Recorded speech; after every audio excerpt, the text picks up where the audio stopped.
네, 매주 수요일에는 기자들의 눈으로 정치권 사정 살펴봅니다. 오늘도 어김없이 김은지 시사인 기자님 나와주셨고요. 오늘은 특별히 한결의 김환 기자님 나와주셨습니다. 두 분 어서 오십시오. 안녕하세요. 네, 안녕하세요. 네, 반갑습니다. 반갑습니다. 아유, 네. 봄이에요, 봄. 아 그럼요. 이제 살짝 봄입니다. 추운가요? 오늘은 조금 좀 쌀쌀하더라고요. 풀렸어요. 쌀쌀한 네. 것 같아요. 예, 그래도 어제 너무 낮 추웠고. 기온이 10도까지 오른다고 하더라고요. 네. 일교차가 크니까 예, 감기 조심하세요. 네, 얇은 옷을 여러 개 입으시는 게 중요해요. 그래서 네. 우리 김한 기자 방송 전에 원래 네. 자켓 입고 그러니까 있다 덥더라고요. 벗어요, 덥다고. 예. 봄 이제 맞춰줘야죠. 방송인 다 됐어요. 네, 방송인. 네. 자, 기자들의 방송인화. 네. 자, 저희가 봄을 맞아서 광고부터 좀 소개하도록 하겠습니다. 첫 번째 소개해 드릴 광고는 인터넷 비교원 광고입니다. 무조건 써야 하는 인터넷 휴대폰 정수기 렌탈 의외로 매월 나가는 요금으로 부담되시죠? 3년 이상 계속 사용하고 계시다면 비교원에서 갈아타시고 사은품도 챙겨가시기 바랍니다. 인터넷 TV 신규 가입 시 최대 48만 원, 휴대폰 구입 시 최대 50만 원, 정수기 렌탈 시 최대 30만 원, 그리고 최대 128만 원의 혜택을 만나실 수 있으십니다. 여기에다가 쓰던 폰 그대로 통신사만 변경하셔도 최대 30만 원의 혜택을 받으실 수도 있으십니다. 현금 사은품 혜택 원하지 않을 경우에는 55인치 삼성 TV로 선택하셔서 받으실 수도 있으십니다.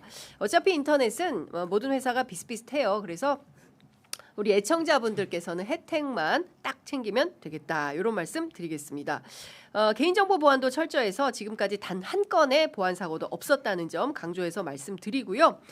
뿐만 아니라 8억 원 이상 보증보험을 이미 가입을 해두었습니다. 따라서 단 한 분도 억울한 일 당하지 않도록 싹 준비를 해놨다고 합니다. 추가로 본인 가입 후 지인 추천하시면 최대 4만 원 이마트 모바일 상품권 드리는 이벤트 현재 진행 중에 있고요. 신청은 반드시 인터넷 비교원 기존 가입자 본인만 가능합니다. 인터넷 TV, 휴대폰, 정수기 비교는 비교원에서 하시기 바랍니다. 자세한 내용은 1670-257-1를 통해서 상담 받으시거나 더보기 링크 또는 네이버에 비교원 검색하시고 상담 신청하시면 되겠습니다. 자, 두 번째 소개해드릴 광고는 댓글창에 김은지 기자를 향해서 쏟아지는 광고예요.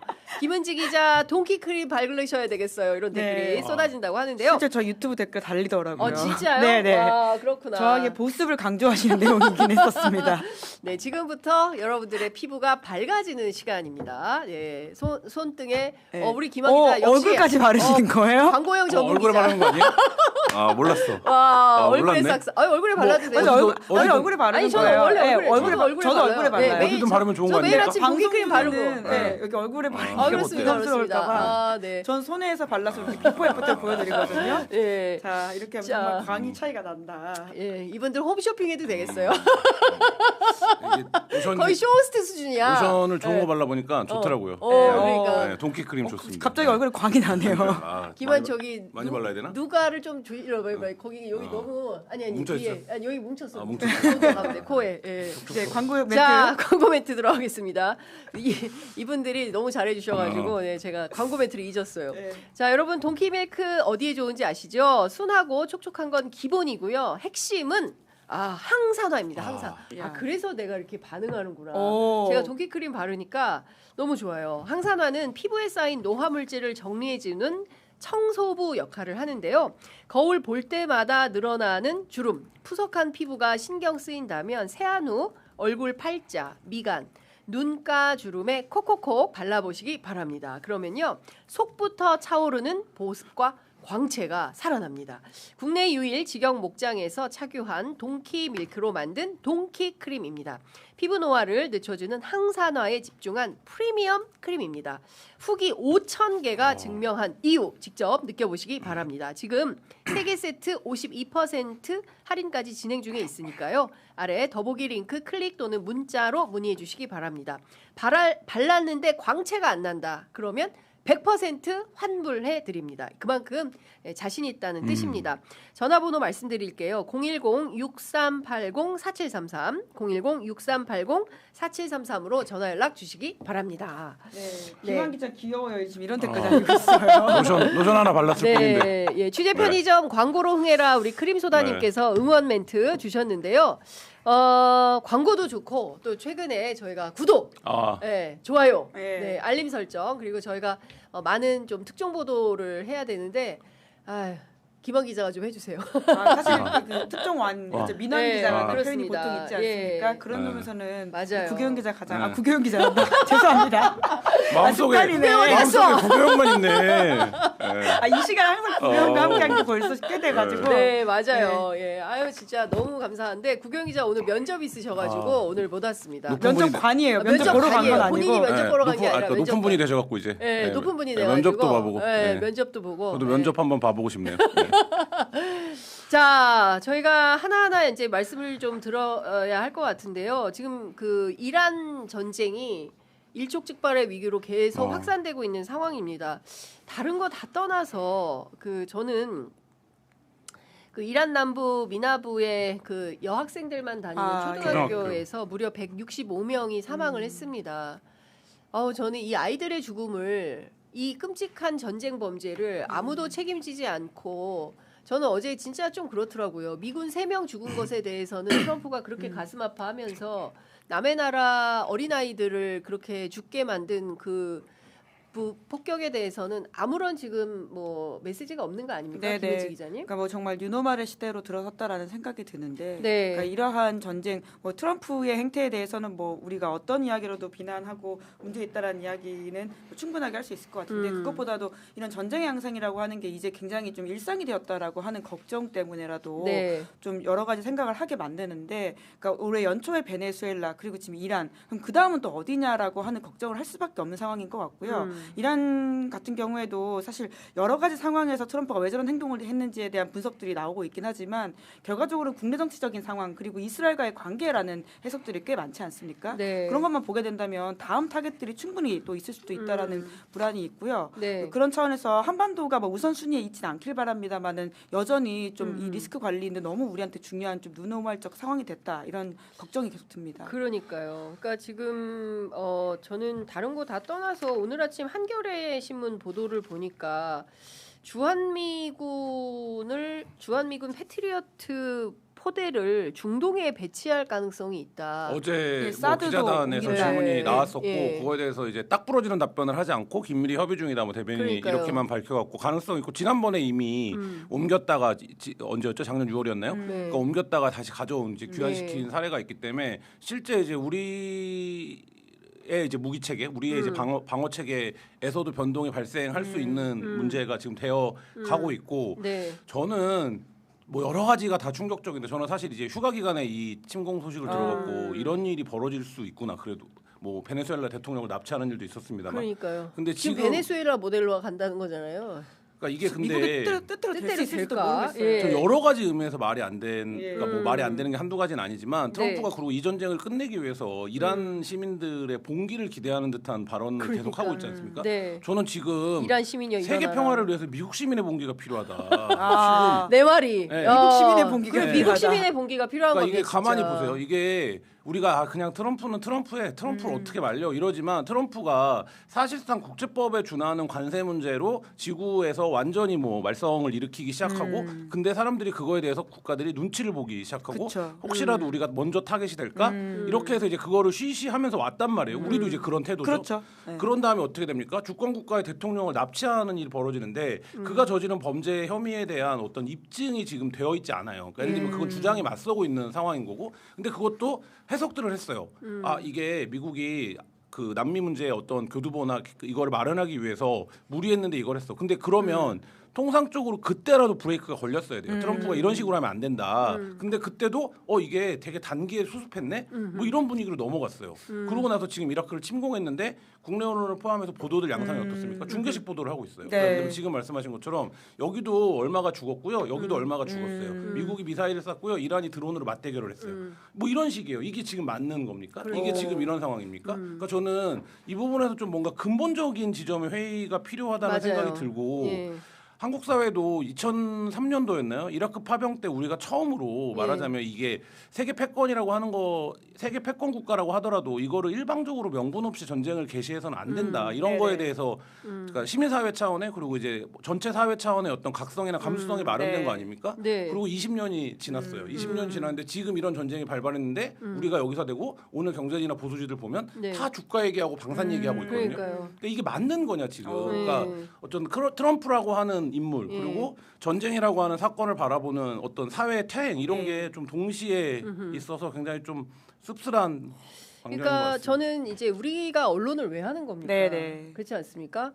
사실은 지금 이제 대한민국이 그러니까 뭐 저는 주가도 중요하고 방산주는 올랐대. 뭐 다른 주는 다 떨어지고 있어. 주가가 얼마 굉장히 이제 중요한 문제이기도 하죠. 그러나 한편으로는 남의 나라에 툭하면 그냥 들어가서 레짐 체인지라고 하면서 그 자기 뜻에 맞는 정권을 교체시키는 방식.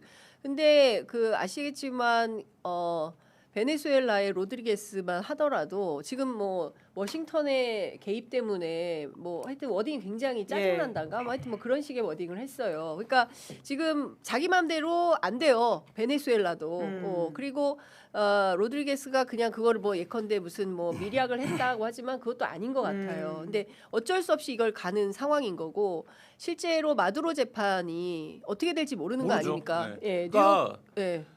뭐 예를 들면 레짐 체인지를 미국이 할 수 있는 힘이 뭐 본인들에게 있다고 생각하는지 여부 현실적 여부와는 별개로 최소한 어떤 행위를 할 때 국제법상의 명분이 있어야 되는 거잖아요. 네. 그러니까 그 명분이야 뭐 힘 있는 자가 만들 수 있는 거야 이렇게 생각할 수 있지만 전쟁은 달라요. 전쟁은 그럼요. 2차 세계대전 종전 이후에 유엔이 국제적으로 합의한 전쟁 개시를 할 수 있는 네. 요건이 정해져 있어요. 이거 우리가 비상계엄을 할 수 있는 요건이랑 마찬가지 그렇죠. 요건. 의회 예. 허가가 필요하죠. 마찬가지 요건인 거예요. 근데 트럼프가 이걸 지금 지키지 않고 않고 있다고요. 근데 네. 지금 유엔 안보리나 이런 데서 그 흔한 네. 미국을 규탄하는 결의문 하나 안 나오고 안 있는 나오죠. 상황이고, 그러니까 이 상황 자체가 그러니까 말하자면 트럼프가 지구를 퇴행시키고 있어 이렇게 다 손가락질하고 있지만 어찌 보면 이 트럼프 체제에서 각국의 지도자들이나 말하자면 EU라든지 뭐 나라들이 네. 굉장히 비겁한 행태를 지금 보이고 있다.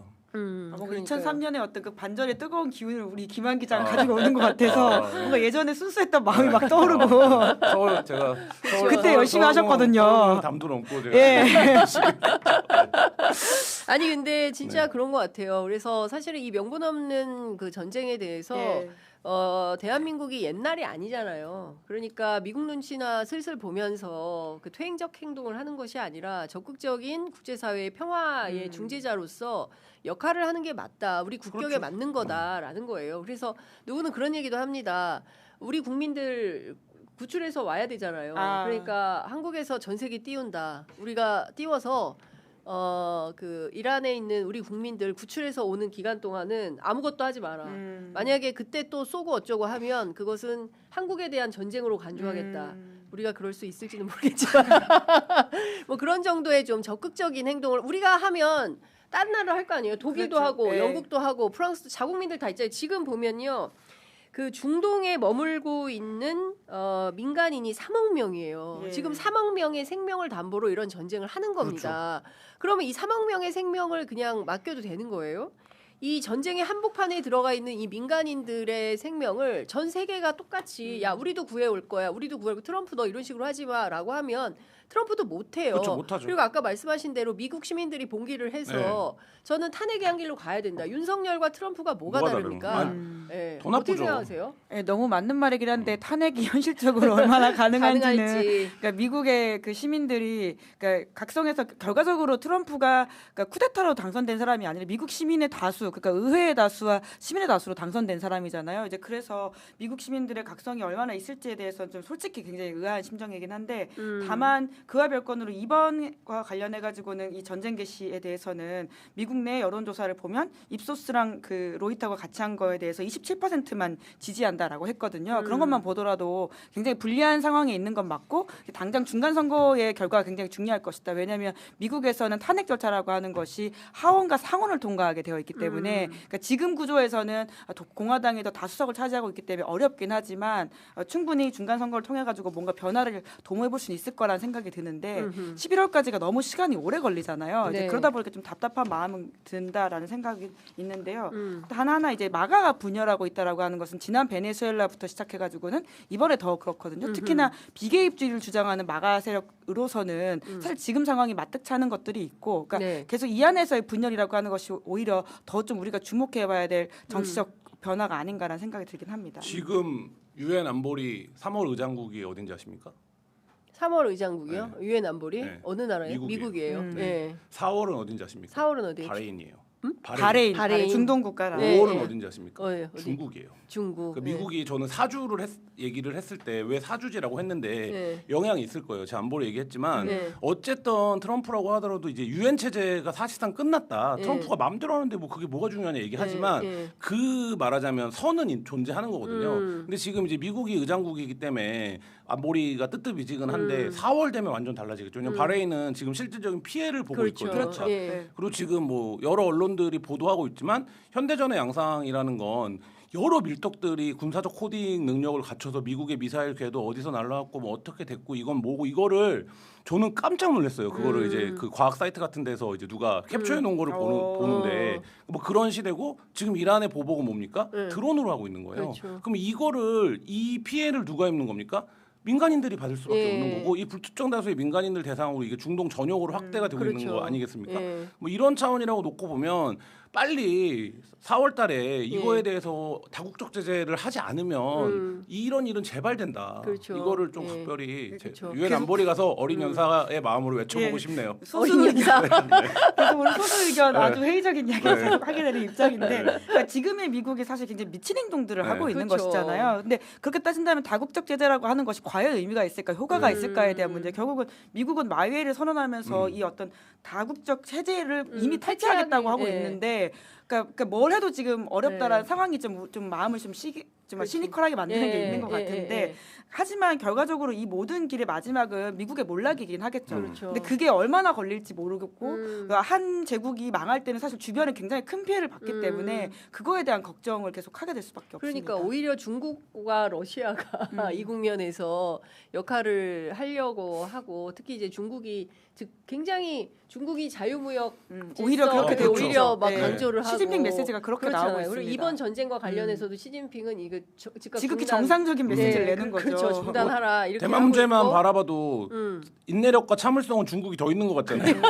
그때는 막 그러네, 중국이, 대만 문제만 하더라도. 중국이 패권주의로 곧 대만을 침공할 것 할 같아라고 것처럼. 하지만 중국은 어쨌든 그 문제를 국제질서 안에서 풀어가려는 네. 최소한의 노력을 하는데 트럼프가 이란을 침공할 거 이란 협상 중이었어요. 그러니까요. 두 차례나 협상을 했고 그 협상 어떻게 해왔던 겁니까? 오만이 나서 갖고 자 이란이 이렇게 하고 싶다는데 미국이 좀 들어줄 수 있지 않나? 네. 미국이 뭐라고 얘기하면 이렇게 하는 거가 두 차례나 진행되고 이란은 물론 뭐 립서비스용이 일부 있겠지만 세 번째에서는 타결도 기대했다라고 얘기하고 있는 상황인데 이런데 지금 공격을 감행하는 뒤통수 국가, 때린 거죠. 뒤통수 네. 때리는 국가가 된 거죠. 그렇습니다.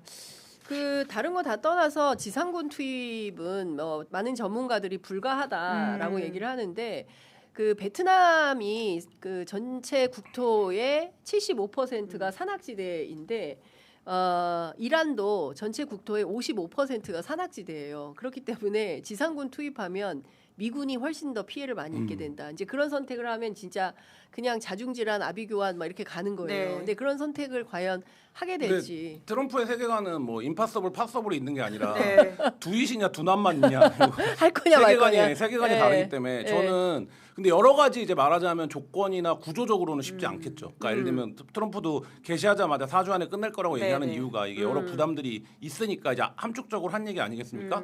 근데 이제 말하자면 명분 없이 개시를 했는데 그 명분에 대한 충족이 이루어지지 않으면 사실 끝낼 수가 없는 거거든요. 그러니까 전쟁이 힘 있는 나라가 쉬워 보이지만 탈출구가 어디냐, 퇴로를 어떻게 할 거냐, 종전을 어떻게 할 거냐 이런 거에 대한 그러니까요. 설계 속에서 이루어져야 하는데 과연 이게 그런 설계가 있는 지금 공습이냐 그렇죠. 이런 면에서는 트럼프의 어떤 전격성을 감안하면 사실 지금 뭐 완전히 장담할 수 있는 상황은 아니다 이런 생각은 듭니다. 그러니까요. 일단 마가가 분열하고 예. 있고 그 공화당 안에서도 3분의 1이 지금 반대를 하고 있다는 그럴 거지 만하죠. 않습니까? 수렁이 예. 빠진 거잖아요. 예, 완전히 수렁에 예. 빠졌죠. 근데 참 답답합니다. 아무리 국내 정치가 어렵다 한들 그렇다고 남의 나라에 이렇게 무자비한 공습을 통해서 레짐 체인지를 시도한다는 것 자체가 그렇죠. 21세기에 이게 가능이나 한 거냐. 이제 자유무역과 국제 질서를 통해서 평화롭게 그 나라의 주권국가의 주권을 인정하지 않는 행위를 한다는 게 말이 되냐고요. 과거에 식민지 시대나 제국주의 시대나 있을 그냥 법한 지금 정글인 걸 이제 선언을 한 완전히 것이죠. 이제 그렇습니다. 과거의 어떤 체면치레했던 규칙 같은 거는 이제 더 이상 의미가 없고 난 내가 하고 싶은 대로 할 거야라고 하는 선언을 트럼프 2기에서는 네. 무자비하게 하고 있는 것이고 그러니까 그렇습니다. 우리가 2026년에 정말 적나라하게 연이어서 복극을 하고 있다. 그렇기 그렇습니다. 때문에 다음도 안심할 수 예. 없다. 이런 거죠. 앞서 이제 이라크 전쟁 말씀해 주셨는데 2003년부터 2011년까지 무려 8년간 전쟁을 했고 결국에는 오바마가 미군을 철수시키면서 이 전쟁이 마무리가 되게 됐는데 아이러니하게도 부시가 지목했던 악의 축 3개국 가운데 핵무기가 없는 두 나라만 이렇게 당하게 된 거예요. 그러니까 북한 입장에서는 가슴을 쓸어낼 수 있고 그래서 그런지 마크롱이 핵탄두를 더 늘리겠다. 네. 그러니까 지금 그리고 이제 유럽 차원에서 자강의 핵 우산을 펼치겠다. 뭐 이런 보도들이 쏟아지고 있어요. 그러니까 결국에는 군비 증강 네. 그렇지 않겠습니까? 전 세계가 지금 뭐 이렇게 군사력으로 무장하지 유노말이죠 않으면 그것도. 그렇습니다. 예, 그러니까 뿐만 아니라 사실 이제 우리나라에서도 이렇게 보수를 중심으로 핵을 지금 예. 개발하고 우리가 보유해야 된다는 이야기들이 꽤 있었는데요. 사실 그런 이야기들에 대한 그 여론 조사를 해보면 좀 높은 편이긴 하거든요. 근데 아마 더 올라갈 겁니다. 그러다 보니까 여러 가지 우리 정부 입장에서도 참 이 여론 압박에 대한 좀 고민이 생길 텐데, 그러니까 그렇게 가는 것이 우리한테 결코 바른 길은 아니겠지만. 여러모로 변화한 세상에 대한 사람들의 인식들과 그걸 이용하려고 한 정치인들의 말들은 더 세질 것이다. 네. 자, 이재명 대통령이 그 오늘 SNS에 글을 올려서 정의 실현을 하라고 국민이 맡긴 수사 기소권으로 누군가를 죽이고 빼앗고 감금하기 위해서 증거 조작, 사건 조작은 일반 범죄자가 저지르는 강도나 납치 살인보다 더 나쁜 짓입니다. 이렇게 하면서 시민 언론 민들레의 단독 보도를 인용했는데요. 김성태 쌍방울 회장의 녹취록이 나왔습니다. 이제 1,400쪽에 해당하는 녹취록인데요. 이재명한테 돈 안 줘, 검찰이 장난쳐, 뭐 이런 글이 나온 겁니다. 전체 이제 뭐 이거는 오마이뉴스를 비롯해서 여러 매체에 이제 나오는 건데요. 일단 이 보도 혹시 접하셨습니까? 네, 봤죠. 예. 그러니까 이제 뭐 이런 거잖아요. 약간 상황을 타임라인을 보면 김성태가 처음 입국했을 때 나는 이재명 전화번호도 없다. 모른다라고 했는데 열흘 만에 진술을 바꿨죠. 그렇죠. 근데 이제 그 과정들에서 제가 정확하게 날짜들이 저 이제 접견 과정에서 나왔다는 발언들이 그 날짜의 전후 관계까지는 확인을 못했지만 근데 김성태가 그런 얘기를 했다는 거 아닙니까? 왜 진술을 하면 뭐를 더 내놓으라고 한다. 내가 차라리 그냥 돈을 줬다고 해야 되는 말하고 싶다. 이게 나을 것 같다. 그리고 그다음에 이제 핵심적인 증인 중에 한 명인 안부수에게도 야 그거 그냥 돈 보냈다고 해라. 그게 형이 싸다. 뭐 이런 건데 이게 이제 김성태가 그 안에서 본인이 자가 내피셜로 이런 생각을 한 건 아닐 것 같고 검사들이 끊임없이 이제 그거를 물어봤겠죠. 그러니까 이게 이런 거 아닙니까? 일단 8억을 왜 썼지? 예를 드는 겁니다. 8억을 왜 썼지? 저는 그거를 사업하려고. 아니야. 우리는 그렇게 생각 안 하는데 내일 다시 오세요. 이렇게 해요. 계속 그걸 반복합니다. 이런 상황들을. 그렇게 해서 결국엔 그렇게 해서 그 진술하다 보면 그래 내가 8억을 준 것 같아. 8억을 줬다고 하는 게 맞는 것 같아. 네. 8억을 줬다고 하는 게 편해지겠어. 그래서 8억을 줬다라고 하는 진술을 끌어내는 게 특수부에서 아주 극단적으로 얘기를 하면 진술을 끌어내는 기법 중에 하나예요. 그리고 그 기법을 우리가 적나라하게 봤던 게 피의자 윤석열이 재판에 나왔을 때 그런 식으로 유도신문을 하죠. 네. 그러니까 당신은 술이 많이 취해서 네. 홍장원 차장한테 비상계엄 그런 얘기를 이야기를 했을 때 네. 그 얘기를 이해를 못했을 것 같은데 아니요 네. 저 그날 술 취하지 않았습니다. 네. 아닌데 당신은 그날 술을 많이 먹었는데 그리고 그날 재판이니까 그렇게 진행이 됐지만 그게 만약에 검사 윤석열이면 돌아가 또 불러요. 또 막 그걸로 이제 말로 압박을 해요. 네. 그러면 그날 술을 먹은 사실은 있잖아요. 그러면 그래 내가 그날 술을 먹어갖고 이걸 기억을 헷갈리나 보다 이렇게 가는 거거든요. 네. 지금 김성태 회장이 이제 나온 추가적인 이제 지인들에게 했다라는 접견의 진술은 그 내용을 말하고 있는 거죠. 그러니까 답정너 진술 유도 그렇죠. 거죠. 예. 그러니까 무려 1,400쪽의 녹취록이 나왔기 때문에 그 방금 전에 더불어민주당 한병도 원내대표가 그 쌍방울 김성태의 녹취록은 조작 수사의 증거다. 따라서 국정조사로 밝혀야 한다라는 네, 입장을 밝혔습니다. 이 그 공취모, 예, 그렇죠. 공취모가 이제 해산은 아직 안 했죠. 해산은 안 해산은 했습니다. 아직 안 했지만 당내 공식 당내 기구가 공식 됐죠. 기구로 됐고 그 위원장을 이제 한병도 원내대표가 맡게 된 건데 그러면 이게 이제 그 즉각적인 그 국정조사 그렇죠. 수행으로 예. 들어가게 되겠습니까? 그러니까 그게 공소 취소라고 하는 워딩이 너무 강렬하다 보니까 앞에만 우리가 기억을 하는데 공소 네. 취소와 국정조사를 위한 모임이긴 하거든요. 예. 이제 그래서 공소 취소를 하기 위해서는 국정조사를 해서 어떤 사실들이 밝혀지고 그 사실을 바탕으로 이제 어떤 행정 조치가 필요하다라는 스텝을 기본적으로 생각하고 있었기 때문에 이 국정조사와 관련돼 있는 부분들이 좀 시작된다라고 이해를 하면 될 것 같고요. 네. 그러니까 말씀하신 것처럼 오마이와 민들레 등이 보도했던 내용들을 보면 굉장히 좀 상세합니다. 그러니까 이런 식으로 진술 조작이 이루어지는구나라고 하는 것들을 자세하게 알 수가 있거든요. 우선은 구속된 피의자 같은 경우에는 굉장히 불안한 심리에 있을 것이고 그 사람의 심리를 잘 이용해가지고는 원하는 대답을 이끌어내기 위해서 어떤 행동들을 검사 수사관이 했는지가 당사자 그러니까 2023년 윤석열 정부 시점에서 쓰여 있기 때문에 네. 이건 좀 움직일 수 없는 증거로 보이고요. 네. 이 정도 상황이라면 그 기소가 적절했는지에 대해서는 충분히 좀 다퉈볼 만한 여지가 있어 보이긴 합니다. 네. 몇 가지를 좀 소개해드리면 이제 오마이뉴스 단독 보도 김종훈 기자가 1,400쪽을 네. 예, 입수를 했는데 지금 이런 겁니다. 끝날만 하면 뭘 또 내놓으라고. 뭘 내놓으라는 거예요. 내가 은행 금고요? 뭘 또 내놔. 있어야 내놓을 거 아니야 진짜로. 이재명이한테 돈 줬다고 그런 게 있으면 줬다고 진짜 하고 싶다. 거짓말도 아니고 열받아가지고 검사들이 하는 짓이 수법들이 똑같네. 직업이 그래서 그런지 몰라도 정직하덜 못해. 이 더러운 놈의 XX들. 이제 이렇게 얘기를 하고요. 그리고 또 하나는 박상용 검사실에서 네. 배상윤하고 통화한 또 정황이 있어요. 그걸 보면 검사실에서 검사가 배상윤 회장한테 전화해 보라고 해서 통화했거든 어제. 병원에 입원했더만 뭐 이렇게 얘기를 해요. 누가 이렇게 얘기하니까 베베베베 이렇게 통화를 했어요. 통화했다고 또 뭐라고 하는 거야. 이 XX들이 뭐 엄청 스트레스를 받아서 내가 잠을 못 잤어. 그러니까 통화하라고 시키고 왜 배상윤하고 통화하라고 시켰을까요? 너무 뻔한 거 아니겠습니까? 뻔한 거죠. 예를 예, 들면 진술. 그러니까 이런 거예요. 그러니까 첫 번째 증언은 이런 거죠. 오늘은 김성태 씨 하고 싶은 얘기 들어봅시다. 그러면 김성태가 쫙 얘기를 합니다. 쫙 얘기를 해요. 네. 다 하신 거예요? 더 하실 얘기는 없고 뭐 이렇게 얘기를 해요. 그럼 김성태가 다 했다고 그래요. 네.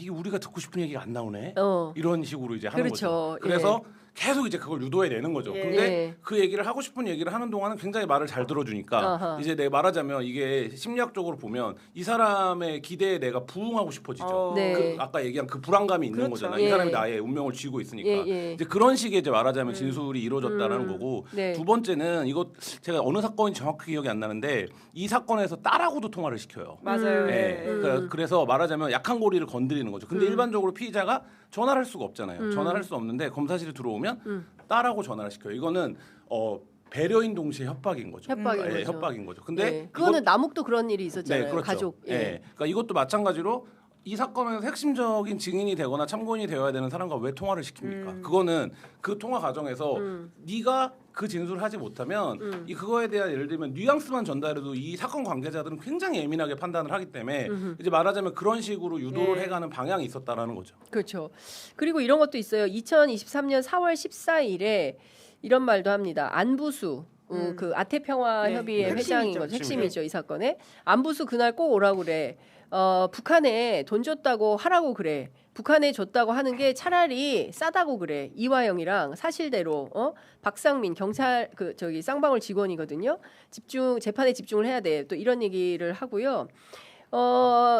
이것도 있어요. 2023년 4월 18일 구치소 접견에서 또 이런 얘기를 하는데요. 검찰이 이재명이 그것도 대북 송금 뇌물로 기소하려고 하고 있더만 제3자 뇌물이 100억 이상이면 그것도 2년 6월 이상이야. 이건 형량을 얘기를 한 겁니다. 그래서 그것도 기소를 한다는 거지. 이런 거예요. 제3자 뇌물로 간다라는 것은 검찰이 그러니까 이 맥락을 보면 김성태한테 얘기를 해준 겁니다. 그렇죠. 그래서 기소를 하게 된다라는 것이고 이 얘기도 있어요. 이화영 사건도 얘기가 나옵니다. 이화영이가 아니라 이재명이가 한데 이재명. 그러니까 이재명을 그 확실히 엮으려고 네. 한데 뭐 이런 발언들도 있고요. 굉장히 상세하게 그 조작 기소의 정황들이 나옵니다. 그러니까 오마이뉴스 보도를 여러분들 참조를 하시면 굉장히 상세하게 어떤 발언들이 있는지 알 수 있을 것 같은데 이런 상황이면 그 확실히 12일로 추정이 되는데 네.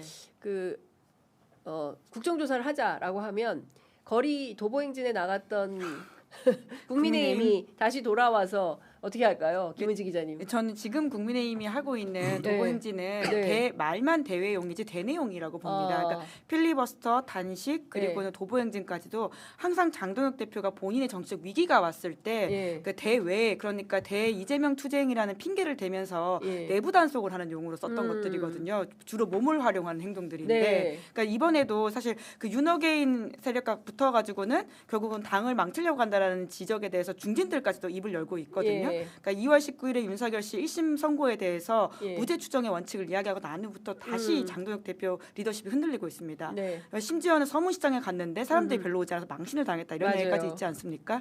그러다 보니까 지금 좋은 명분을 가지게 된 거죠. 사법개혁 3법은 네. 독재로 가는 길이기 때문에 이것을 거부권 행사해야 된다라는 말을 하면서 사실 당에서는 이 정도 명분에 대해서 네. 반대하기는 좀 어렵거든요. 그러니까 사실 할 거 다 해봤고 이제는 도보행진, 장외투쟁이라고 하는 걸 가지고 있는데 결과적으로는 오래 못 갈 겁니다. 그래서 다시 국정조사라든지 이런 걸 하게 될 경우에는 돌아올 명분을 통해 가지고 훗날을 도모할 것으로 보이고요. 뿐만 아니라 그날이 지금 대구 경북 통합법 통과시키는 마지막 데드라인이라고 알려져 있거든요. 네. 그래서 자연스럽게 도보행진은 어차피 원내를 다시 그립잡기 위한 행동이기 때문에 돌아오지 않을까라는 생각이 듭니다. 그렇군요. 근데 그 국정조사가 어떤 부분에 포커싱을 해야 되느냐에 대한 좀 전략적 고민은 필요해요. 왜냐하면 국정조사법에 의하면 수사 중인 사건에 대해서는 진술을 안 할 수 있거든요. 네. 그렇기 때문에 여기 대다수의 사람들이 수사를 받고 있거나 재판 진행 중이기 때문에 실제 요 사건 하나를 원포인트로 할 경우에는 네. 그 국정조사가 원활히 진행이 되지 않을 수도 있고 근데 이제 이런 거죠. 이 사건이 어떻게 시작됐느냐.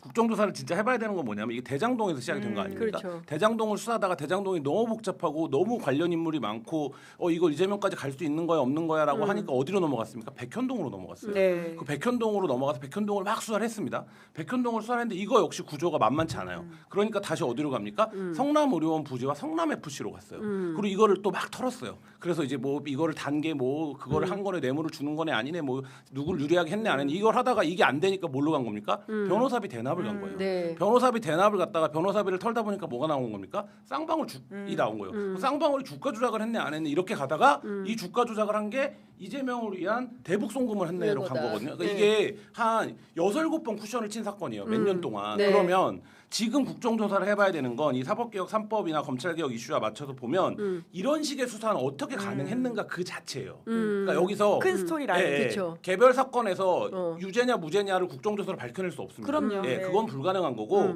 근데 언론의 의혹 제기로 시작됐던 대장동 사건이 어떻게 대북 송금까지 오게 됐는가? 그 기간 동안 검찰은 어떤 판단들을 내렸고 이 수사 보고서들이 어떻게 작성이 됐기에 이렇게 말하자면 계속적인 별건 수사가 그리고 그 과정에 뭐가 있습니까? 인사로 계속 이거를 백업해 그렇죠. 주잖아요. 예. 그러니까 이 수사들을 그러니까 이 과정 자체를 조사해서 왜 우리가 검찰 개혁을 해야 되는지 왜 사법부의 개혁이 필요한지를 국민들에게 논리로 설득해내겠다 그렇죠. 네. 이런 자세로 이제 가서 접근을 하면 네. 상당한 성과가 있을 거예요. 왜냐하면 제가 이제 기자를 하면서도 이런 정도로 별건 수사가 이어졌던 건이 사실 별로 거의 없어요. 없죠. 예. 네, 네. 그렇기 때문에 이제 그거지. 근데 지금 나온 것처럼 이게 우리가 1,400쪽짜리 자료가 있으니까 국정조사 가면 낱낱이 밝힐 수 있을 거야라고 가면 오히려 증인들은 진술을 하지 않고 국민의힘이 들어와서 이건 이재명 방탄이 아니냐 네. 이렇게 가면 사실 굉장히 좀 예. 허해질 수 있거든요. 그래서 저는 국정조사를 뭐 잘 기획하고 계시겠지만 전략적으로 포인트를 잘 잡아야 된다 이런 생각을 듭니다. 예, 그리고 그리고 그 김한 기자가 굉장히 훌륭한 팁을 이 현장 취재 기자로서 취재를 한 기자로서 어떤 게 네. 주요 관점 포인트인지를 짚어주신 거예요. 예, 뿐만 아니라 사실 결론을 정해놓고 무언가를 달린다라고 보면 사람들이 기본적으로 거부감을 가질 수 있거든요. 네. 그러니까 있는 것만 보여주더라도 충분하게 우리가 판단할 수 있는 것들이 굉장히 많은 자료가 있다라는 생각이 들고요. 그리고는 아까 이제 김한 기자가 말씀하셨던 이 커다란 스토리 라인에 보면 사실 이재명 대통령만이 타깃이 아니었고 윤석열 정부를 비판했던 혹은 그 검사들을 비판했던 언론인들조차도 타깃이 된 바가 있습니다. 그래서 사실은 무리한 수사를 통해 통해서 이미 기소가 돼 재판을 받고 있는 기자들이 아직도 있거든요. 그러니까 이런 식으로 그러니까 이재명 원포인트가 아니라 이 전반적인 검찰들이 어떤 잘못을 했는지를 넣을 수 있는 피해자들을 좀 넣을 필요가 있다. 그렇게 되면 아마 더 공감대가 커질 것이고 말씀하신 것처럼 이재명 한 명을 위한 방탄이라고 하는 비판을 좀 피하기 더 좋을 것이다. 실제로 또 그런 일들이 아니잖아요, 이게. 그렇죠. 예. 그러니까 저는 그 정적 죽이기 차원에서 시작된 거잖아요, 이 사건이. 그러니까 어떻게 됐든 윤석열 정권의 검사들이 정치 검사들이 나서서 차기 대통령 혹은 또 그 윤석열 정권에 대해서 끊임없이 비판 또는 견제하려고 네. 하는 뭐 본인들의 그 주장에 따르면 반국가 세력, 뭐 반정부 세력, 뭐 이렇게 이제 규정을 하고 그때부터는 이제 타도 이재명 이렇게 한 거잖아요. 그냥 그런 차원에서 기획된 이런 사건인데 과연 대한민국이라는 민주공화국에서 이런 방식의 정적 죽이기가 상용화되는 게 과연 가능이나 한 거냐. 독재자 시대에나 독재 정권 시절에나 있을 법한 짓이 이 감행이 됐고 그래서 합법적인 검사들이 거기에 동원됐고 적극적인 역할을 했다는 것 자체가 그게 제일 큰 문제라고 보는 겁니다. 이게 이 사건의 핵심이라고 보는 거예요. 예를 들면 그 사건이 누군가는 반드시 수사지휘를 했습니다. 예. 누군가는 반드시 수사지휘를 했고 이 수사지휘를 하기 위한 회의가 있고 이 수사지휘의 근거가 됐던 보고서들이 있을 거예요. 그리고 이게 별건으로 넘어갔을 때 이 수사를 허가를 득하기 위한 행위들이 있었을 거예요. 그러면 그걸 또 다시 누가 수사를 용인해 줬을 거예요. 근데 여기에 야 이거 검사 3명으로는 안 되겠다. 검사 8명 넣어줄게. 이런 판단을 한 사람이 있을 거예요. 그러니까 저는 이걸 밝혀내야 된다는 거예요. 그래서 그 정점에 정말 윤석열이 이재명이 그거는 구속을 시켜야 되지 않나? 이렇게 얘기를 해서 이렇게 된 건지 아니면 검찰 조직이 우리 총장님이 이거를 불편해한다. 그러니까 우리가 이걸 알아서 한 건지. 제거하자. 그럼 이 판단을 적극적으로 한 예를 들면 돌격대장이 누군지 이런 것들이 나와야 된다는 그쵸. 거예요. 그래야 국민들한테 검찰 개혁을 이래서 하려고 하는 거다. 이 부분에 대한 설득 논거를 만들어낼 수 있다는 거죠, 의회가. 그렇죠. 중요한 거는 그 검찰의 자가 발전이냐, 아니면 윤석열의 지시에 의한 것이냐, 아니면 양자 간의 공모에 그렇죠. 의한 것이냐. 이것은 뭐가 됐든 지금 문제죠. 2차 예. 특검에서 수사하고 있는 내란 관련해서도 그거는 확실히 밝혀내야 되는 지점인 거죠. 네. 그리고 특히 이제 김용현이 역할을 많이 했던데 그 얘기를 좀 해보겠습니다. 한겨레 신문 단독 보도인데요. 12.3 비상계엄 전인 2024년 3월부터 11월까지 무려 9달 동안 정보사에서 북파 훈련이 있었다라는 내용이 사실로 확인이 된 건데요. 네. 요거는 어떻게 봐야 됩니까? 실제로 HID 요원들을 동원해서 북한에 침투시켜서 실제로 외환을 유치하려고 했었다고 한다면 지금 있는 일반 이적죄가 아니라 외환 유치죄로 조사해서 단죄를 해야 되는 거 아닌가라는 생각이 좀 드는데 이게 일단 한겨레 보도. 한겨레 예. 보도니까 한겨레 기자 먼저. 네, 저도 한겨레 신문 보고 알았는데요. 네. 근데 두 가지가 확인될 필요는 있어요. 그러니까 뭐냐면 이 사실이 있었다라는 건 확인이 된 겁니다. 그러면 네. 예를 들면 몇 가지 사실들이 몇 가지 지금까지 확정된 사실들이 기각되죠. 예를 들면 대표적으로 지기현은 12월 1일 날 우발적으로 윤석열이 내란을 기상계엄을 계획했다라고 본 거잖아요. 근데 이런 거는 아닌 거죠. 이게 만약에 사실로 확인이 된 거니까. 근데 두 가지는 있죠. 그러니까 예를 들면 이전에도 우리가 잘 몰라서 그랬지 북한 침투 훈련은 일반적인 군 활동으로 존재했던 것이냐. 네. 요거에 대해서 확인이 하나가 필요하고 그래서 이제 만약에 없었는데 이때만 했다. 그러면 이제 말하자면 이거의 목적이 뭔지가 분명해지겠죠. 그리고 또 한 가지는 이 모든 훈련은 그러니까 이건 이제 전 시기와의 비교고 모든 훈련은 훈련 계획서를 작성하고 훈련 보고서를 만듭니다. 그러면 이 훈련도 정상적인 말하자면 우리 그거 직무내에 있는 일이에요. 우리가 해야 되는 일이요라고 주장을 하는 거라면 그걸 보여줘야 돼요. 그러니까 이 훈련을 왜 한 거며 이 훈련을 한 이후에 어떤 말하자면 목적을 달성한 거냐, 네. 어떤 거를 위한 거냐. 근데 이 부분이 지금 했는데 이게 만약에 뭐 사령관이 직권으로 야 이거 아무한테도 알리면 안 돼. 그냥 우리 그냥 이거 그냥 해보는 거야. 왜? 우리 그거잖아. 우리 북파 딱 하고 멋있잖아. 뭐 특수 공자 뭐 이런 거야. 이게 다 위에 연결된 거다. 이런 용도에 말하자면 구두로 얘기를 하고. 네. 뭐 정상적인 개선을 밟지 않고 이루어진 거면 이 자체는 지금 이제 우리가 바라보는 관점대로 이게 뭔가 그 이전부터 뭔가 거대한 일을 일으키려고 했다 이런 거에 그 돌이킬 수 없는 증거가 되겠죠. 어떻게 김한 보세요? 기자 연기학원 다니냐고.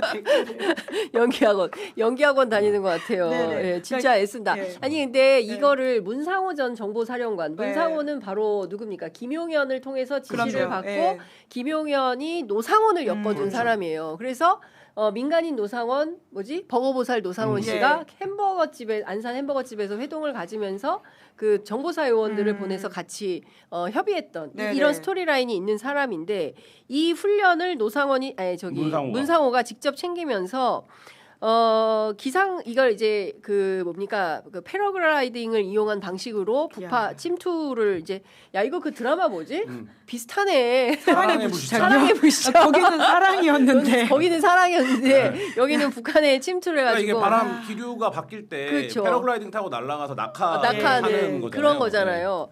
실제로 그거 또는 이제 잠수정을 통해서 했다는 건데 이제 기상이 좋지 않아서 계속 실패하니까 문상호가 이런 얘기를 했다는 거잖아요. 아니 왜 아직도 성공을 못 시키는 거냐. 근데 이게 제가 예전에 국정원이 북한의 모종의 작전을 하려고 하는 거를 취재한 적이 있었는데 공작원들을 이 사람들이 어느 정도 훈련을 하잖아요. 네. 그러면 무슨 생각을 하는 줄 아세요? 어떤 생각? 근데 어떻게 돌아와? 아, 이 생각을 해요. 예, 예. 그래서 지금 무전기. 근데 지금 보면 계속 실패했다고 하잖아요. 네. 근데 이게 태업인지 아니면 그럴 수 이제 있겠네요. 말하자면 당사자들이 예, 야 우리가 거기에 이걸 동력 피지 침투 훈련이라고 부른다는데 동력 피지를 했어요. 떨어졌다고 칩시다.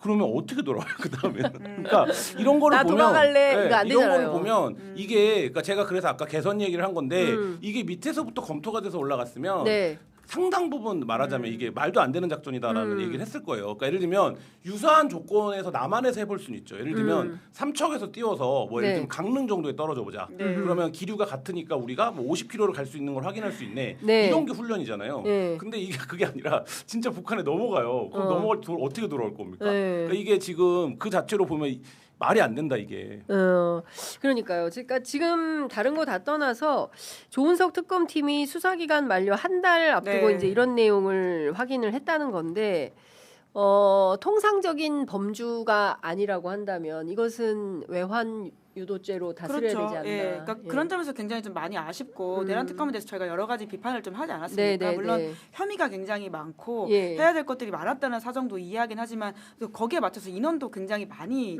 파견을 했었었는데 이게 결국 1차 특검에서 밝혀지지가 않고 2차 특검의 과제로 넘어갔다는 점이 좀 많이 아쉽다는 생각이 들고요. 그뿐만 아니라 아까 지기현 부장판사의 판단과 관련해서도 사실 이것들이 2024년 3월부터의 이야기인 건데 그러니까 이런 종합적인 것들을 빨리 좀 수사해서 넘겼다면 이번에 우리가 그렇게 실망하는 결과를 좀 듣지 않지 않았을까라는 아쉬움이 계속 남습니다. 그러니까요. 네. 그래서 2차 특검이 굉장히 주목받고 잘 해야 되는 상황이 아닌가라는 생각이 좀 드는데요. 저는 개인적으로 좀 신뢰는 갑니다. 2차 특검. 예, 2차 특검이 왜냐하면 지금 보면 그 노상원 수첩부터 시작을 한다는 거잖아요. 네네. 근데 이제 그 동안에 보면 그 내란 특검도 그렇고 김건희 특검도 그렇고 상당히 수박 겉핥기식으로 될 수밖에 예. 없었던 것이 검사들의 태업이 있었던 네. 거잖아요. 근데 검사 인력을 최소화하고 수사관과 경찰들이 이제 대거 투입이 됐고 가장 중요한 거는 적극적인 수사 의지 아니겠습니까? 그럼요. 예. 이제 수사 의지를 갖고 있는 그리고 그 어떤 로비나 뭐 이런 것도 통하지 않는 권창용 특검이 적극적으로 수사 의지를 발현하면 특검 보도를 통해서 상당히 많은 내용이 또 확인될 수 있지 않을까. 그러니까 1차 특검 때 분을 제가- 잘 아는. 네, 특검 취재를 했을 때 제가 많이 들었던 얘기 중에 하나 그 많은 사람들이 물어보잖아요. 검사들이 근데 태업을 어떻게 하는 거예요? 이렇게 물어보잖아요. 네. 이게 결국에 칸막이에요. 그러니까 예를 들면 수사 정보를 주지 않는 거거든요. 네. 근데 이거는 검찰이 늘 하는 일이죠. 근데 특검에 여러 팀들이 있었지만 이제 칸막이가 너무 높아서 네. 이 팀에서 한참 이걸 했는데 이미 저기서는 진도가 훨씬 나가 있는데 저기가 안 하고 있어. 그러면 야 이거 여기가 많이 했네. 그냥 여기서 하면 되겠네라고 하는데 여기 결과를 안 내는 거예요. 그러니까 말하자면 그러면 의지가 있는 사람이 일을 못 하게 되는 네. 상황이 되는 거거든요. 그러니까 2차 특검에서 그런 우를 범하지 말아야 된다. 그러니까 이제 검사들이 나와갖고 뭐 거기서 게임하고 이러고 노는 게 아니에요. 그러니까 게임하는 거 아니에요? 핸드폰으로 볼래? 몰라요. 그건 게임도 할것 같은데, 그것까지 담배 모르겠는데 피면서. 하여튼 예. 그런 식의 칸막이를 쳐놓고 어떤 수사 의지가 있는 사람이 수사를 가져오면 이거 우리가 이미 상당 진행했어. 예. 그러니까 그냥 우리 팀에서 그냥 할게. 예. 이런 식으로 이제 뭉개는 거거든요. 그러니까 이제 그런 우루가 아마 내부적으로 그런 게 충분히 청취가 되어 있을 겁니다. 예, 그러니까 예. 그런 우를 범하지 그렇죠. 않으면 좋겠습니다. 예. 그리고 뭐 우리 노미님께서 장 기자님이 신뢰하신다니까 저도 믿어보겠습니다라고 하셨는데요. 제가 믿는 또 하나의 키맨이 있으니 국방부 조사본부장 맡고 있는 박정훈 박정훈. 준장입니다. 네. 예. 그러니까 상당히 많은 내용을 네. 수사 권한을 갖고 있는 분이고 이분이 수사한 걸 또 특검에 넘길 거 아니겠습니까? 예. 그렇게 되면 이걸 받아서 누가 수사를 하게 되냐? 김정민 김정민 변호사가 변호사. 수사를 복식조네요. 수사를 하게 됩니다. 예. 그러니까 지금 보면 박정훈, 김정민 복식조가 내란과 관련해서는 아마 그냥 그러게요. 예, 예. 역사의 명운을 걸고 확실하게 할 것이다라는 네, 네, 이제 네. 그 예상을 하게 되는데요. 뭐 여기서 의지가 꺾일 분들이 아니에요. 여러분들 그동안 과정을 전체를 보지 그렇죠. 않았습니까? 그러니까 예. 이 박정훈과 김정민 김정민. 이 두 사람의 환상의 복식조가 그 내란의 내막을 확실하게 밝혀내지 않을까라는 기대가 있고 저는 지금쯤 아마 엄청 열심히 일을 하고 있을 것이다라는 생각이 좀 들고 그 지난 1차 특검 때 같은 경우에는 군을 잘 모르는 사람들이 그러게요. 수사를 했어요. 예. 그런데 박정훈 준장은 평생 군에 있었고 조사본부 헌병대에서 자기 보직이 군사경찰이에요. 그렇기 때문에 조사에 하여간 일가견이 있는 분이고 노상원 수첩 같은 경우에도 뭐 이게 지렁이 수첩이네 이러면서 누구지? 윤석열 씨도 그런 주장을 했었죠. 저기 지규현 판사가 예, 예. 뭐 조악한 거고 예. 뭐 보관 장소 등을 뭐 볼 때 이거를 증거 능력을 인정할 수가 없다라고 주장을 했지만 제가 생각하기에 2차 특검에서는 이 노상원 수첩이 실제 어떠한 의도로 예. 그리고 정보사 사령관 출신이에요. 그럼요. 노상원이 예. 그럼요. 그냥 뭐 버거보살이 아닙니다 네. 이분이. 네. 그러니까 언론에서 그렇게 취급하지만 그래서 이 전직 정보사령관이 그 네. 수첩에 기록했던 그 내용들은 사실 작전 정보에 해당하는 그렇죠. 거예요. 그렇기 때문에 일부러 더 지렁이 글씨로 썼을 수도 있는 겁니다. 그리고 거기에 명단이 쭉 나오잖아요. 그러니까 이런 것들을 군을 잘 아는 정보사가 어떤 역할을 해온지를 아는 분들이 수사를 하게 되면 이 노상원 수첩의 증거 능력은 지귀현 판사가 보는 것과 전혀 다른 다를 수 관점에서 상당한 내용의 네. 수사 내용이 나올 수가 있겠다. 네, 그 당장 아까 이야기하셨는데 사실 우리가 2016년에 폭침조끼를 입혀가지고 노상원 그러니까요. 당시 사령관들이 그 어떤 그 부하 직원들에 네, 대해서 굉장히 죽이려고 잔인한 했어요. 행태를 예. 했던 사람이라는 거 알고 있지 예. 않습니까? 그런 것만 보더라도 마치 자기가 굉장히 느슨하고 허술하고 그냥 지나가는 망상들을 썼다라고 보기에는 굉장히 어려운 사람들인데 그렇죠. 사실 그건 지기현 부장판사가 아닌 20만 가더라도 전 뒤집어질 거라고 보긴 하거든요. 하지만 여기에 대한 추가적인 보강될 뿐만 아니라 제가 특히 궁금한 건 뭐냐면 외환죄 관련해서 네. 그 당시에 몽골과 대만을 갔던 정보사 관계자들이 있습니다. 그렇습니다. 특히나 몽골에서 어떤 것들을 하다가 걸려가지고 문제가 됐던 바도 있고요. 네. 그리고는 계엄 직후에 대만에서는 심지어 그 집권당이 계엄을 지지한다는 취지의 글을 썼다가 내린 바도 있어요. 그러니까 이것만 보더라도 사실 굉장히 큰 국제적인 스캔들일 뿐만 아니라 그러니까 적을 이롭게 하려고 하는 이 행태들이라고 하는 것에 군의 행동이라고 하는 거 너무 안 밝혀졌다라는 생각이 들어서 말씀하신 것처럼 집행하고 실행시켰던 존재들에 대해서는 명확하게 처벌하고 문제 제기해야 된다. 그 노상원이 실제 수첩뿐만 아니라 실제로 이제 말하자면 병력을 기동시킨 부분들이 있어요. 그렇죠. 예를 들면 예, 전혀 얘기가 안 되지만 판교에 대기하고 있었다는 사람들, 근데 뭐 삼척에 오비들이 모여 있었는데 예. 뭐 이런 부분들이 있거든요. 예. 그럼 이제 이거는 수첩과는 달리 실제 실행이 있었던 부분이기 때문에 예. 이 실행이 어떻게 이루어진 거냐 이런 부분들이 있는데 이게 여전히 좀 퀘스천 마크로 남아 있죠. 그렇군요. 지금 10시 58분 지나고 있는데요. 오늘 하정우 AI 수석이 저희 취재 편의점에 첫 출연을 하십니다. 그런데 어디서 오시냐면요. 싱가포르에서.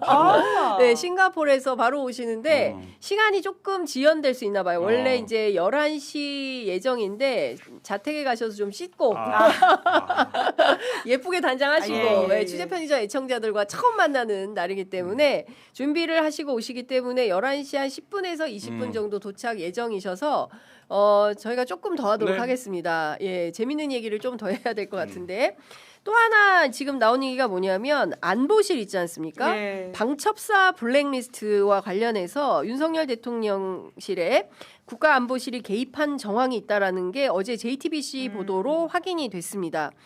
이건 어떻게 보십니까?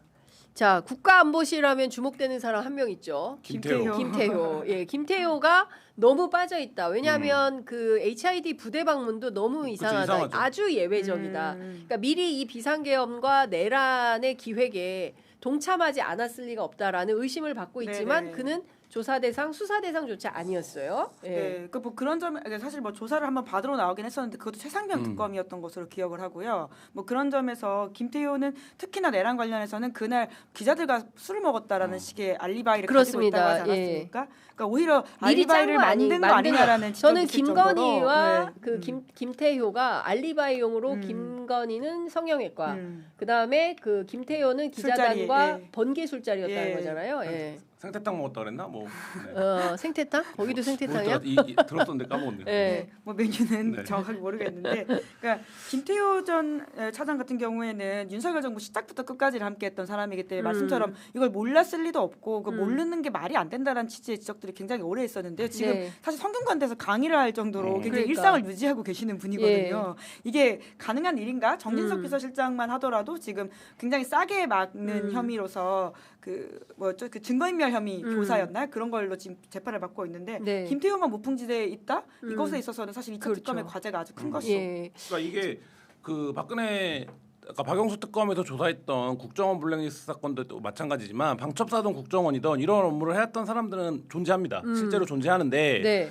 동양파악 문건이라든지 아니면 전 정부에 관련 수혜리스트 이런 거를 내부적으로 정리하는 사람 존재할 거예요. 정보를 네. 파악하는 사람. 근데 이게 외부화되는 건 뭐냐면 위에서 반드시 오더가 있어야 돼요. 그러니까 오더가 없으면 이거가 노출되는 순간 우리가 죽는다는 걸 이 기관도 알아요. 그래서 내부적으로 설령 누군가 이거에 대해서 강한 의지를 갖고 예. 이런 걸 정리한다고 하더라도 이거가 외부화되는 거는 위에 오더가 있어야 된다. 근데 지금 JTBC 보도에 따르면 국가안보실이 직접 개입했다라는 거 그렇죠. 아닙니까? 이 국가안보실이 개입했다라는 건 개선 자체가 굉장히 단순화되죠. 윤석열, 뭐 김태호 아니면 안보실장 네. 요 라인에서 이걸 갖고 와봐라 이렇게 됐다는 거 아닙니까? 그렇습니다. 그리고 지금까지 보면 미필 출신의 윤석열이 군 장성들의 어떤 인사나 이런 거를 통해서 군의 어떤 말하자면 개입 이런 걸 하려고 했던 것들이 여러 차례 확인이 되지 않았어요?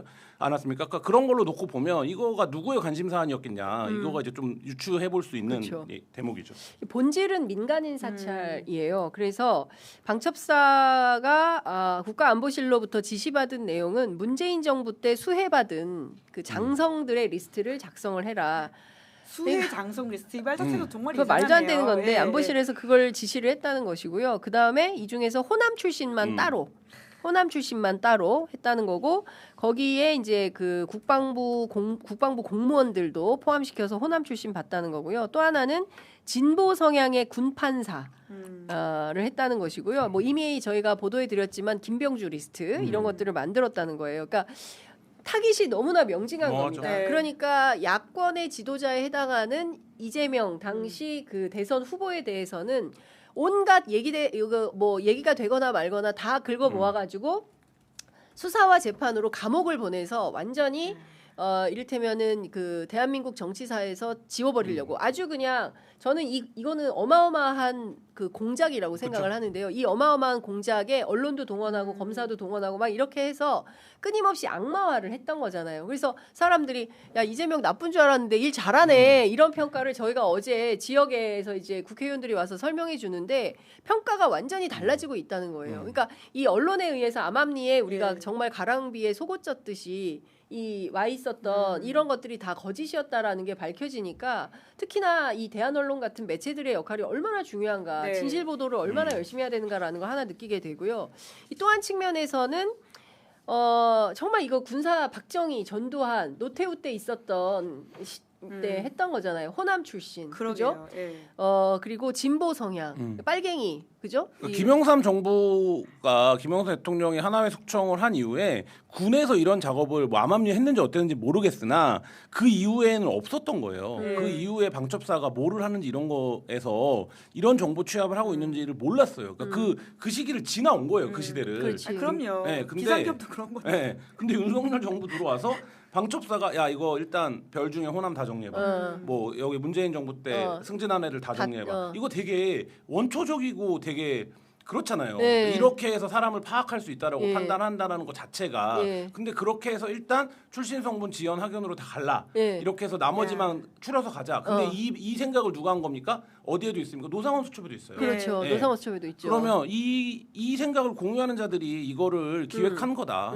예, 공작한 와중에 거다. 속보가 들어와서 네. 말씀드려야 될 것 같습니다. 노미 3186님이 US 달러 100불을 오, 쏘셨어요. 야. 오늘 오버타임 해주시는 기자님들께 커피 쏩니다. 와. 시대편의점 보면 하루를 잘 마무리할 수 있게 해주셔서 감사해요. 아, 가장 중요한 속보입니다. 그렇습니다. 나는 깜짝 놀랐네. 무슨 속보인지 저는 못 보고 있어가지고. US 달러 나와서 예. 깜짝 놀랐네. 100불. 야, 지금 달러가 올라가고 있는데. 야, 진짜 감사합니다. 네, 아이고 뉴욕에서 항상 네. 뉴욕에 계시는 뉴욕에. 간호사분인데 아, 그 뉴욕 파업을 하셨어요. 예, 예. 파업을 했다가 최근에 이제 40 며칠 만에 복귀를 하셔가지고 저희 프로그램을 야. 퇴근길에 진짜. 퇴근길에 저희 프로그램을 항상 애청해 주시는 노미님 감사드립니다. 지금 감사합니다. 네. 미국 시민들이 시민들이 봉기해야 된다고 하셨는데 좀 소식을 나중에 알려주시면 네, 미국 좋겠네요.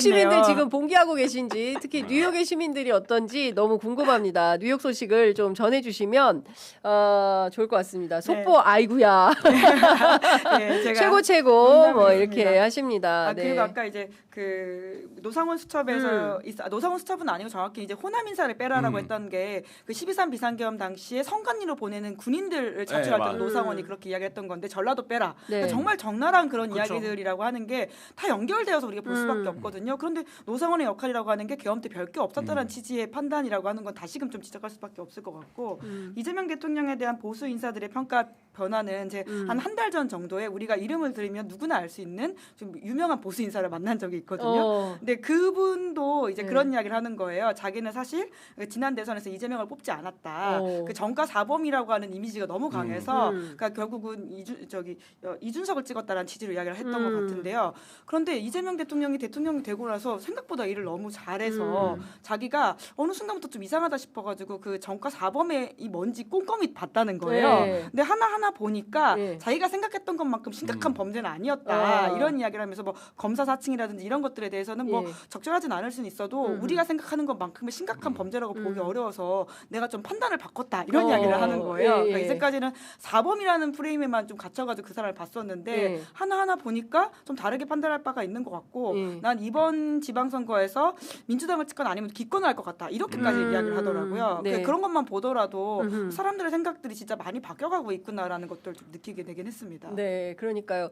특히 저 지난 설 때 전국에 계신 시민들이 가장 많이 하셨던 말씀이 이제 뭐 많이 지금 떨어져서 그렇긴 합니다만 이거는 외부 주식, 변수에 의한 네. 거고 예 주식과 이제 부동산 정책에 네. 대한 일관성 이 두 가지에 대해서는 뭐 갤럽이나 NBS 평가에서도 이제 지표로 잡히는 정도의 수준이니까 이것 이외에도 엄청난 신뢰도가 있는 것 같고요. 관련해서 지금 11시 6분 지나고 있는데 얼마 전에 대통령께서 춘추관에 점심 드시러 오셨어요. 지난주 목요일이었죠. 네. 코스피 6,300 된 날 아니었습니까? 그렇습니다. 네. 그리고 그날이 무슨 날이었냐면 NBS 여론조사가 67% 아, 찍은 최고였죠. 예, 최고치를 찍은 날이었는데 취임 때보다 더 높은 거죠, 67이면. 그렇죠. 예, 그렇습니다. 그러니까 역대 최고치를 찍은 날이었는데 뭐 그래서 오신 건 아니겠지만 그 두 가지 기록을 세웠다는 건 의미가 그렇죠. 있는 날이긴 의미가 하죠. 있죠. 엄청난 의미가 있는 공교롭게 그날 짜장면이 메뉴였다면서요. 그러니까요. 그래서 그날 짜장면을 제가 그 시사회 가서 예, 말씀을 예. 드렸지만 이 짜장면을 이제 줄을 서서 식사를 하셨는데 여러 가지 에피소드들이 있었어요. 근데 그 사진을 어젠가 이재명 네. 대통령이 제가 아니 어떻게 이재명 SNS. 대통령 인스타인데 주인공은 장윤선 진행자 같냐 이런 이야기를 하긴 했습니다. 그러니까 왜냐하면 지금 이재명 대통령실 그러니까 청와대에서는 굉장히 좀 뭐라고 할까 전형성을 탈피한 사진들을 많이 보도하거든요. 대통령의 뒷모습이라든지 뭐 이렇게 좀 뭐라고 할까 관제 사진이 덜 나는 느낌들을 하는데 그러니까 대통령의 뒷모습을 강조하고 그걸 웃고 있는 기자들의 모습들을 보여주고 싶었던 것 같긴 한데 딱 장윤선 진행자가 가운데 계셔가지고 짜장면 좋아하십니까? 저요? 네. 저 밥 먹고 짜장면 나서. 좋아하죠. 짜장면 먹으러 갈까요? 저 사진이 이렇게 돌아서서 찍으면 이제 MZ 샷인데.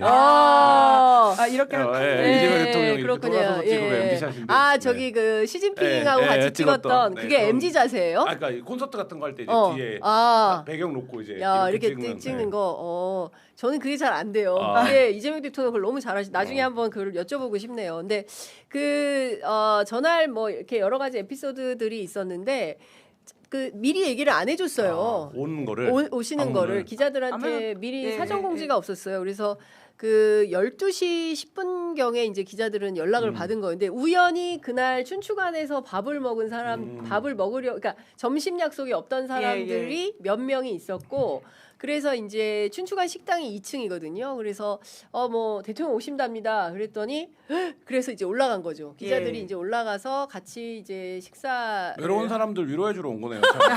점심 약속 그러네. 점심 약속 그렇지. 없는 사람들. 점약 없는 네. 사람들, 점약 없는 기자들을 위로해 주러 네. 오셨네. 그래서 같이 이제 식사를 네. 하고 그리고 이제 티타임을 저게 저렇게 티타임 잠깐- 사진이에요? 예, 티타임을 네. 했는데 원래는 저 행렬이 아니었어요. 오. 네, 원래는 저 행렬이 아니었고 이렇게 뭐라 해야 되지? 관공서에서 우리 하듯이. 무슨 간담회 할 때 이렇게 동그랗게 니음자로 앉는 그렇게 네. 이렇게 동그랗게 이제 네. 의자들을 뒀잖아요. 라운드 테이블이라고 그렇지, 부르는, 그렇지. 예. 관제 그렇게. 느낌 네. 약간 그게- 공무원스러운 공무원스러운 예, 그런 예. 느낌이 있어서 사실은 제가 이제 선제적으로 이거 안 들릴 것 같아요. 그러면서 이제 의자를 가까이. 끌어당겼어요. 오. 그래서 대통령께서 아예 더 가까이 오시라고 해가지고 이렇게 하다 보니까 이제 제가 저렇게 정중앙에 앉게 예. 된 겁니다. 그런데 어떠세요? 사진이 굉장히 그러게요. 김은지 기자들 표정이 일단 저는 기자들 표정을 한번 보십시오. 기자들 표정이 뉴스예요. 근데 어떤 이야기를 하면서 저렇게 반응이 네. 있었던 거예요? 그 얘기는 비공개입니다. 아쉽네. 네, 그 청와대의 예, 예. 이제 보도금지 원칙에 따라서 예, 예. 저 사진만 공개할, 그러니까 저것도 원래는 저희들은 보도를 안 하고 못 하고 있었는데요. 대통령 인스타에 올라왔기 때문에 보도지원 비서관실에서 조 사실은 공개해도 되지만 예, 예. 그밖에 다른 일들에 대해서는 이제 언급조차 하지 하지 않는 말아라. 거를 네. 보도금지 원칙을 천명했기 때문에 궁금하시죠? 재밌는 이야기 많이 네. 했나 보네요. 보도를. 재밌는 얘기 엄청나게 많이 야. 하셨는데 궁금하시면 500원? 500원. 아까 100달러 이상 안 됩니까? 100달러. 100달러 너무 비싸가지고. 네, 근데 저는 어떤 생각이 좀 들었냐면요. 저런 게 많이 있었으면 좋겠다. 제가 그럼요. 네. 대통령 가실 때 자주 오십시오. 이렇게 말씀을 좀 드렸는데, 허심탄회하게 그러니까 대통령의 판단과 생각, 그리고 또 이제 기자들의 취재하면서 현장에서 들었던 이야기. 보고 들은 이야기들 이런 것들을 서로 교류하면서 이렇게 흉금을 터놓고 얘기할 수 있는 것들이 사실 윤석열 때는 없었잖아요. 뭐야 도어 스태핑 한다고 했다가 몇 번 하다 말다 신었다고 슬리퍼 화내지 신었다고 않았습니까? 화내고 막 난리치고 예의를 갖춰라 권력자의 소통이 여러 층위에서 존재해야 되는데 예를 들면 소수의 사람들만 만나서 굉장히 깊이 얘기하는 자리도 필요하고 네. 그다음에 저런 것처럼 격이 없이 이제 낮은 레벨에서 이제 여러 사람들 만나서 얘기하는 것도 필요하고 예. 뭐 그다음에 어쨌든 마이크로하게 뭐 어떤 이슈와 관련된 사람들 만나 필요한데 그런 점에서 뭐 지금 이재명 대통령이 효능감이라는 게 일을 잘한다, 일을 좀 예. 한다, 뭐 이런 것도 있지만 저런 어떤 커뮤니케이션 능력 그렇죠. 네. 이게 이제 이건 사실 이제 전임자의 기저효과를 가장 톡톡히 누리는 영역 중에 하나일 텐데 그런 면에서는 굉장히 좀 탁월한 면이 있다. 네, 그렇죠. 그러니까 저는 그게 대통령의 어떤 가치관, 철학 뭐 이런 것들이 이제 투영 또는 반영된 것 같아요. 그러니까 갑자기 툭 이렇게 와서 기자들하고, 그러니까 사실 기자라는 직업이 뭐 우리 옛날 말로 뭐 그 거지부터 대통령까지 뭐 왕까지 임금까지 다 만날 수 만난다. 있는 그런 예. 직업이다라고 얘기를 하지 않습니까? 그리고 실제로 우리가 성역 없이 그렇죠. 취재를 예, 하면서 예, 예. 온갖 얘기를 다 듣고 다니는 예. 거잖아요. 그래서 그런 얘기를 들으면서 비교적 객관적 시각에서 대통령을 향해서 때로는 비판. 그러니까 전날 기자들이 굉장히 그 비판의 날도 많이 세우는 질문도 했어요. 오, 예, 그래서 그런 질문을 또 다 받아주시고 하셔서 굉장히 그 재미있었다. 근데 한 가지 더 에피소드를 전하면 갑자기 연락을 받았잖아요. 예. 그러니까 미리 점략이 있었던 기자들이 못 들어 엄청 불만이 많았겠네요. 그죠. 난리 불만은 났겠네요. 많았지만 또 막 네. 와야 되잖아요. 네. 대통령이 오신다는데 번개인데. 번개인데 네, 와야 네, 되잖아요. 그러니까 어떤 기자는 저한테 그러더라고요. 선배 양갈비 시켜놓고 그냥 왔습니다. 아니 지금 대통령이 지금 번개를 했는데 양갈비가 짜장면. 중요한가요? 그렇죠. 양갈비 시켜놓고 그냥 왔습니다. 네. 그리고 이제 한 기자는 전날 술을 너무 많이 마신 거예요. 그래서 선배 저 토할 것 같아요. 대통령 앞에서 토하면 너무 무례겠죠. 그래서 상당히 뭐랄까 다종다기한 예, 예. 그런 그 기자들의 백태라고 해야 됩니까? 뭐 그런 것들이 있었고 전날 막 굉장히 짓궂은 질문도 굉장히 많이 있었어요. 아 그래요? 예, 그런 내용 진짜 궁금하네요. 근데 이제 그걸 다 받으시더라고요. 예, 예. 그걸 다 받고 기자들하고 논쟁도 하세요. 오. 논쟁도 하시면서 저는 때로는 치열하게 그리고 때로는 아주 그 농담을 되게 좋아하시더만요. 소프트하게 또 예, 예. 그러면서 분위기 풀면서 예, 그래서 저렇게 기자들이 환하게 웃으면서 서로 대통령과 격의 없이 대한민국의 미래와 현재를 놓고 흉금 없이 이제 토론할 수 있는 그런 대통령이 또 있을까요? 미드스럽네요. 더 자주 있어야죠. 네. 앞으로 우리 네. 미래를 자, 위해서는 두 분께도 청와대 출입을 아. 추천드립니다. 강추합니다. 네. 자, 하정우 수석이 오셔가지고 오셨어요. 이제 두 드디어. 분과는 네. 네, 여기서 헤어져야 될 것 같습니다. 오늘 두 분 말씀 정말 너무 잘 들었고요. 특히 우리 김한 기자님의 네. 연기력에 탁월한 연기력에 감탄했습니다. 예. 감사합니다. 다음에 또 보여주시기 네, 바랍니다. 알겠습니다. 네. 네. 감사합니다. 고맙습니다. 고맙습니다. 감사합니다.